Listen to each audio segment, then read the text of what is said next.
John, check with Can.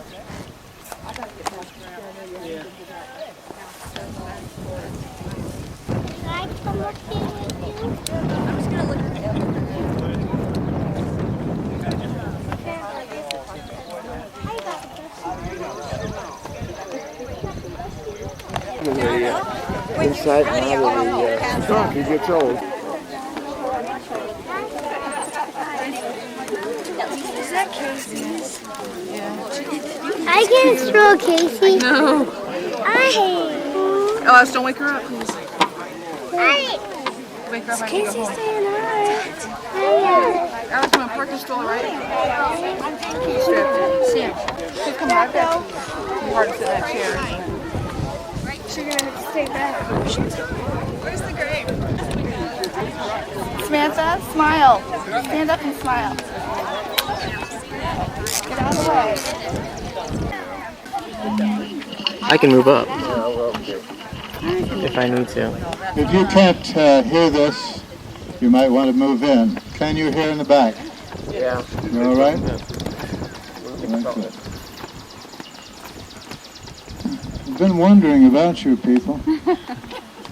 I've been looking forward to this for a long time. Wondered where you've been, really. And hope that this isn't the last time we can get together. I think that if things go right, that ultimately we'll all meet together again sometime.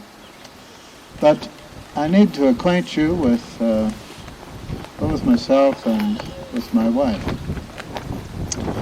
I'm Captain Dennis Sheppard, and I've already met some other Sheppards here. I'm happy to make their acquaintance.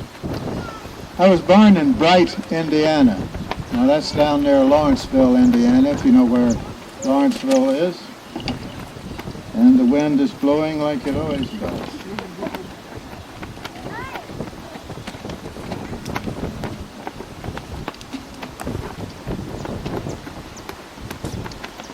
I lived in Bright for the first 7 years of my life. And at that time, my parents decided to pick up and move to Washington. They came here. But for some unknown reason, or unknown to me, they decided to move back to Bright in just a few months. And in a few months, they were back there and determined that this was a place for them for the next 12 years, when they picked up again and moved to Washington. Now, if you've been following the numbers, you know that at that time I was 19 years of age. And my father had followed a profession all of his life, which some of you probably don't know much about. Well, I should tell you that my father's name was Joel, and my mother's name was Charlotte. At least my father was a cooper. How many of you know what a cooper is? Any of you? A few of you. Well, a cooper is a barrel maker. And it's a skilled craft that very few people follow at this day and age. But you take a few pieces of oak, you bend them, you shape them, you make them into a barrel, which has to be waterproof. And with the change in industry, that is no longer much of a craft. At the time, I again was 19, I determined that I would not follow my father's footsteps, decided to go into farming, and worked as a day laborer for a few months for farmers around Washington. But at this time then, 1849, there was a factory that opened in Washington, which was a tin factory. They made all kinds of objects out of tin. Pie plates and other articles for kitchen, and also tin utensils for feeding some of the farm animals. And I had a chance to go with the tin manufacturing company, and I became what is known as a huckster. How many of you know what a huckster is? Well, a huckster is a traveling salesman. And in those days, you had a horse, wagon, and you carried the products that you sold in the wagon, You move from village to village and from farmhouse to farmhouse, selling your wares. It was a good job for me. It took me over much of central Illinois, and it was really a good job because I met my wife-to-be. She was Mary Jane Young, living in Menard County at the time, and she was the daughter of one of my customers. And I'd like to have you meet Mrs. Sheppard. Hello. I am Mary Jane Young. Wife, Mary Jane Sheppard, wife of Mr. Sheppard. I was born June 2nd, 1832, near Petersburg, Illinois, the oldest of 12 children. Mr. Sheppard and I were married on December 26, 1850, at Sugar Grove, Illinois. I was 18 years old. He was 21. Well, following our marriage, I again took up farming. Didn't want to be away on the road as a huckster any longer. And I decided to go back into farming and do it in a little different way. I bought some land, about 120 acres, and this was over at Roanoke, Illinois. It was 160 acres rather than 120. I had to borrow $2,000 in order to make that purchase. And this was a debt that I was unable to pay off until the conclusion of the Civil War. Well, the children began to arrive, and I think you should know something about the early on children.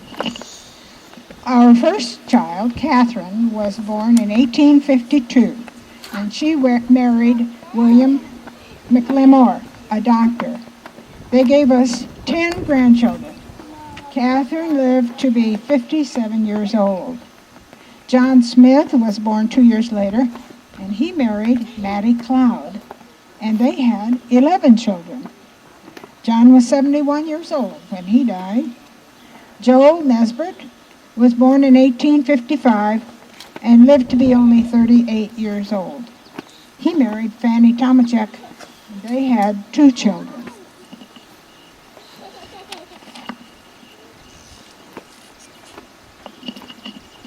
Well, I farmed until the Civil War broke out. That was in 1861. I felt strongly about the war. I felt that our nation should not be a fractured nation, which I saw looming on the horizon. I decided to give up farming, moved back to Washington, and immediately joined the Union forces. I joined the Company F of the 11th Cavalry. Now, if you know anything about cavalry at the Civil War period, you know that they rode into battle on the back of a horse. When they joined, they were issued a horse, a saddle, boots, and a musket. Now, I joined the 11th Cavalry, which was known as the Bob Ingersoll Cavalry. Bob Ingersoll was a colonel who organized and headed this cavalry unit. It was a difficult decision for me to join, but I felt very keenly about the Civil War. I left behind a wife and 3 children. And it's very unlikely that I would have been drafted because of my age. If you've been following these events, you know that at this time I was 32 years of age. I would not have been drafted because of the size of my family and the fact that I had a wife who needed support. It was a very sad day for the children and I when he left to fight the war. Catherine was almost 9, John was 7, and Joel was only 3 years old.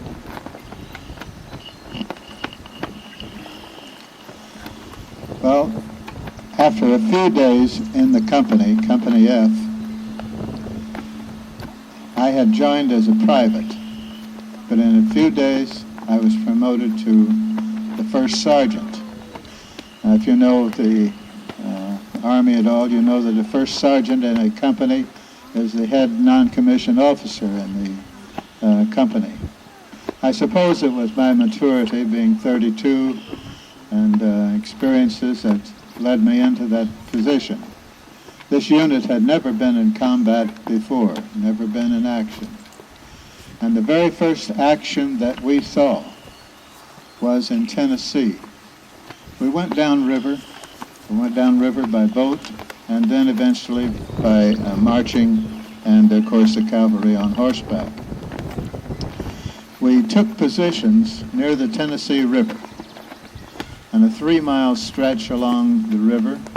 In the middle of that stretch was a church known as Shiloh. And Shiloh was very much in the middle of 50,000 Union troops. Behind us and marching toward us as reinforcement were another 40,000 Union troops, which would have put our total at 90,000. Now facing us were 7,000 Confederate troops, only 7,000.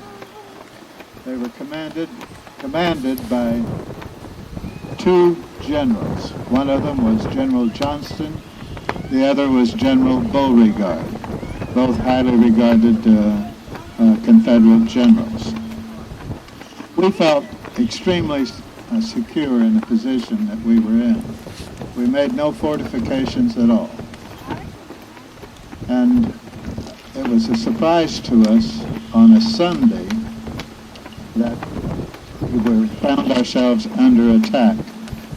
It was a Sunday, and I have to refer to the date here because my memory sometimes stretches me, but it was April 6th of 1862. Sunday morning, some of the men were writing letters home, some were in close order drill, and personally I was shaving. At that moment, I heard artillery fire to our right, and then in a few seconds, artillery fire to the left. And then, in the middle of the artillery fire, we began to hear muskets firing, and we knew that we were under attack by the Confederates. It was an audacious move on their part, but both Johnston and Beauregard realized that if they had any opportunity of defeating the Union Army facing them, it had to be a surprise move, and they attacked with a great deal of savagery. I immediately asked my bugler to blow boots and saddles. If you blow boots and saddles, that's the signal for your men to get their horses, put a saddle on them, and organize for instructions. Now, I have to tell you that it was almost laughable to see some of my men go into action. They were so excited that some of them put the saddles on backwards. Some of them tried to ride away from the hitching post without untying their horses and pulled the hitching post down. But we eventually got organized. I had the men lined up, ready for instructions. Our instructions were to go to an artillery unit that was in danger of being overrun. And we left in a gallop. It was then that we began to see the first of the wounded troops who had suffered during the fighting. And the first man that I saw was a Union soldier with both wrists shattered. But he held up one arm and he says, "Give 'em hell, boys." And when we got close to the Union artillery battery that we were to reinforce, we found that they had already been overrun. And the Confederates had taken our own artillery and were now firing our artillery at us. It was a very bleak and dismal Sunday. By the end of the day, we had been pushed back for a couple of miles. The Confederate forces occupied the ground that we had been on originally.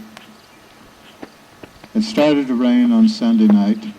Fighting was at a lull, and the cries of the soldiers, the wounded ones, and the cries of the horses that had been wounded lasted all night. It's something I'll never forget. By the next morning, the 40,000 troops who had been promised us had arrived, and we staged a counterattack, and we chased the Confederate forces back to their original positions. But it was a terrible victory to win. We had between 10 and 12,000 men killed. We had 2,000 who had been captured. I don't want to bore you with the other skirmishes and the other battles in which I was fighting, but during the war, I was wounded once. I was also captured at the time being wounded, and I was involved in a prisoner exchange, which sometimes happened during the Civil War. Being wounded, the Confederate troops traded me as well as a bunch of others for an exchange of Confederate troops that had been held prisoner by the Union forces. And I eventually got well and was able to rejoin my unit and able to finish the war out. Now, there was an event that occurred at the conclusion of the war that made a decision in my life, and that decision was this. I decided to leave the Army. I had been offered a chance to go to the Mexican border and fight the guerrilla action that was taking place there. That was difficult for me to turn down. However, I turned it down and decided to resign from the Army because I had been passed over for a promotion. I had applied for a position of colonel and the rank of colonel. I must tell you that throughout the Civil War I had been promoted at various levels. My first commission during the war had been to captaincy, the second to major. Now the major assignment was a temporary assignment, and if you check your two tombstones over here, one of them issued by the Army, other purchased at the time of my death, you notice that one says major and the other says captain. The Army always reports it as it is. I was promoted to major on a temporary basis, and then at my resignation it indicated I would be ranked as captain. There is, however, I'm going to come back to this, my reason for really resigning. A younger officer, a man with less experience, was promoted over me to colonel. And it was something that really rankled me. I decided at that moment that I would resign the Army, and did so on May 21st, 1965. Now, Mrs. Sheppard, do you have anything you'd like to add here at this point? Yes, you sent me a telegram and asked me to meet you in Memphis, Tennessee. However, I had to wait 2 weeks before you were mustered out. Well, we finally got together. In Washington at that time, there was a real going business. It was operated by Tom Burkett. He had an implement factory in Washington. He employed about 100 men, and I became one of his traveling salesmen working through central Illinois. And I worked for him for a number of years selling those farm implements, and enjoyed my relationship with Mr. Burkett, who employed about 100 men and sometimes more in the high season. Our family then was blessed with 3 more children, Anna was born in 1866 and lived to be 86 years old. She married William John Lester, and they had one child. Harriet, or Hattie Sarah, was born 2 years later. She lived to be 88 years old. She married Harry Lenter Zinser. They had 2 boys. Our last child, Dennis Scoble Jr., was born in 1871 and lived to be 85 years old. He married Lila Clee, and they also had 2 boys.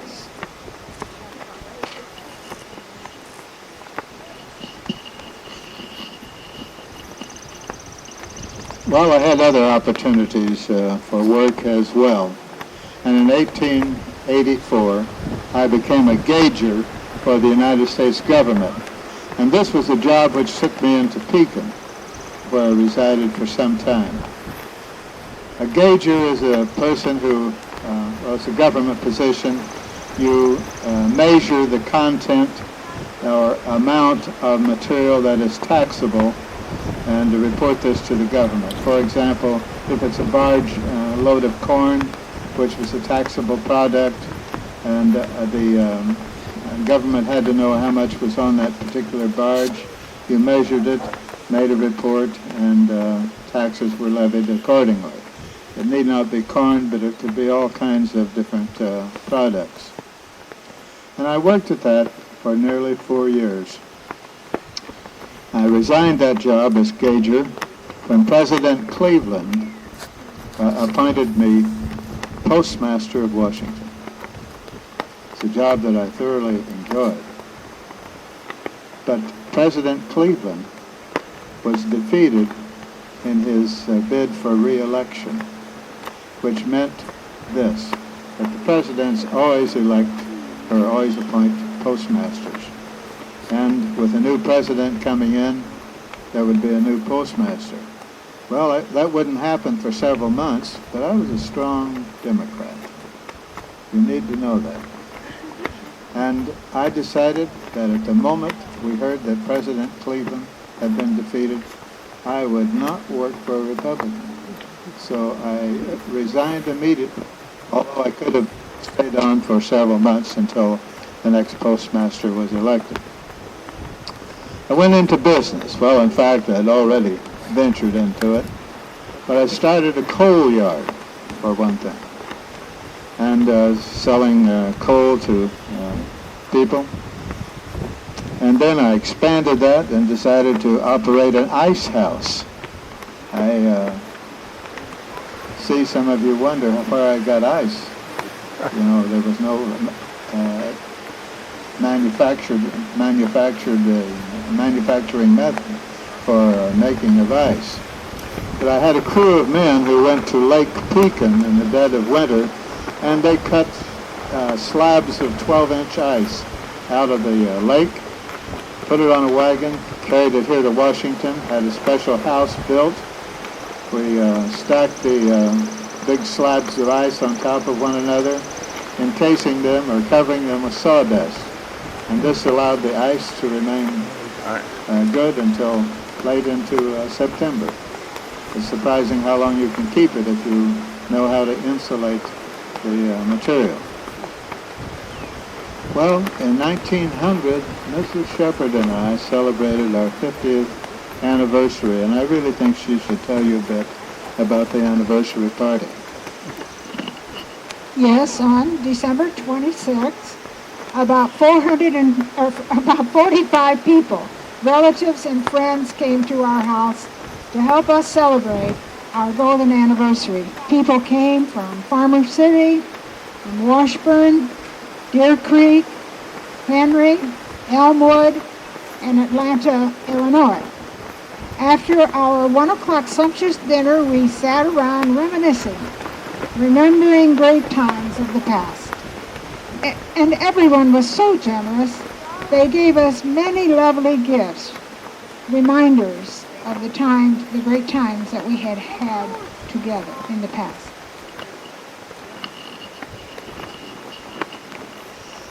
Well, as I reflect on my life, I must admit that there must have been times when people thought I was a bit feisty.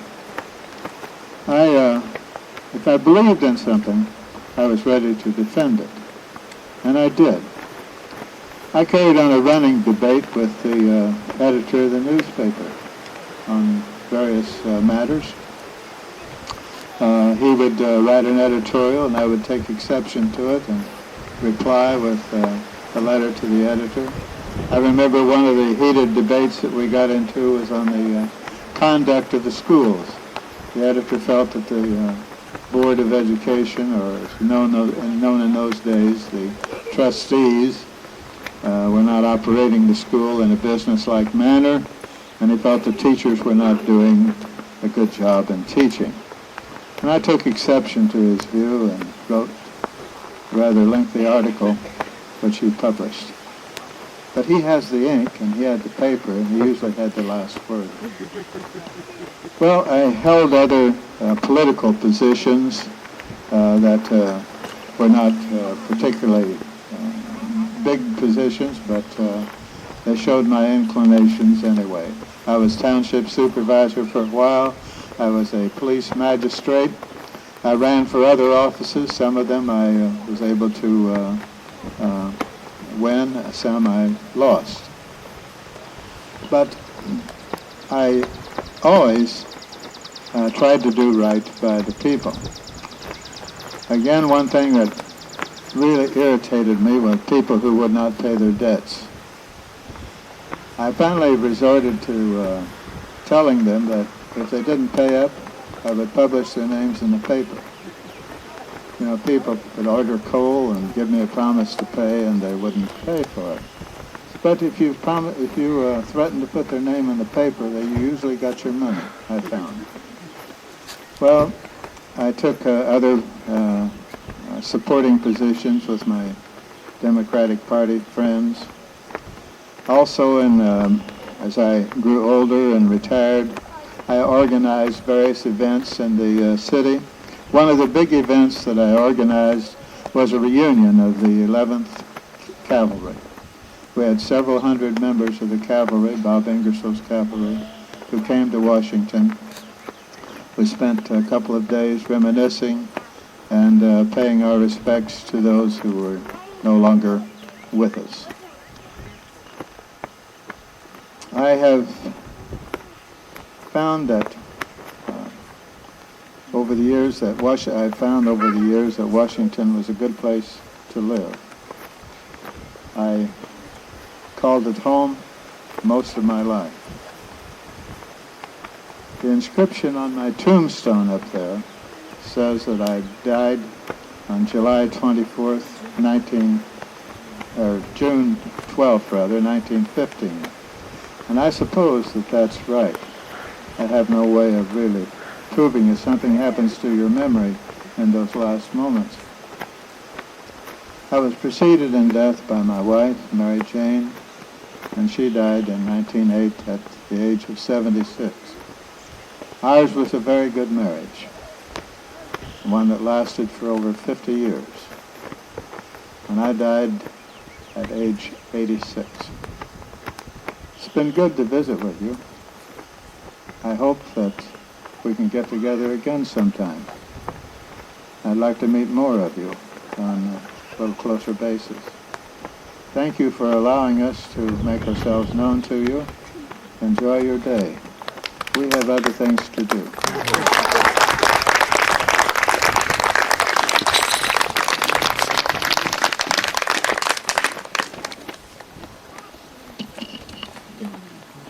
Judy and John, would you come up? And I want to thank you for this. This was great. This helped us learn who we are. It was good.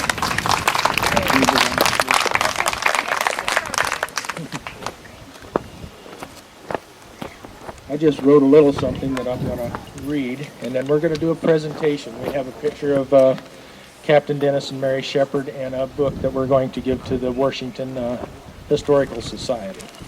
But I'm not used to this, so I get a little nervous. I thought Judy was going to do it. Anyway, I want to thank you for coming to this service this morning. We are here today to pay tribute to the ancestors, to honor their memory. Little did we know that when we started planning the 50th Sheppard reunion, that our lives would change by 9/11 and the events that are following. We, like Captain Dennis Sheppard and his wife Mary, our family, that we must always be prepared. Find that as family, we must always be prepared to defend what we have. We are fortunate in things that we can look back to our ancestors and see how they handled the events of their day. We can see how with dignity and pride they handled themselves. We can draw on that and like them come through with our heads held high and face the world head on. I hope that Captain Dennis and Mary Sheppard and the family that is with them are smiling down on us. With these thoughts of mine and your own individual thoughts and feelings, it gives me great honor on behalf of the Sheppard family to present to the Washington Historical Society their pictures in the book.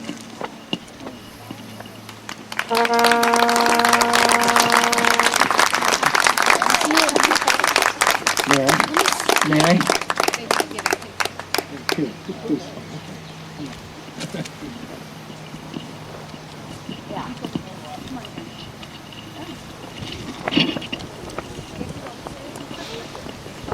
Sorry if I walk in anybody's way.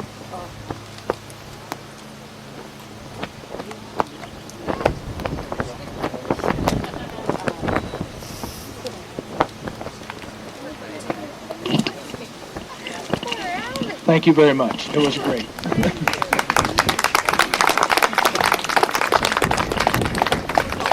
On behalf of the Historical Society, we are very pleased with this, and we'll see to it that it is properly displayed. Thank you. There was a bit of confusion when we passed off, so. I want to look down. We're going to leave these flags that you see up around, the bigger ones here, at the cemetery today, all day. So if you want to come back later on and kind of go through, that'd be great. We'll pick them up this evening sometime. And then right after this, right after John's our memorial service, we're going to meet over to the shelter house at Winger Park for our family picture. And so I'm going to turn this over to Reverend John Sheppard, and he's going to lead us in a little memorial service. Okay, can I stand up now?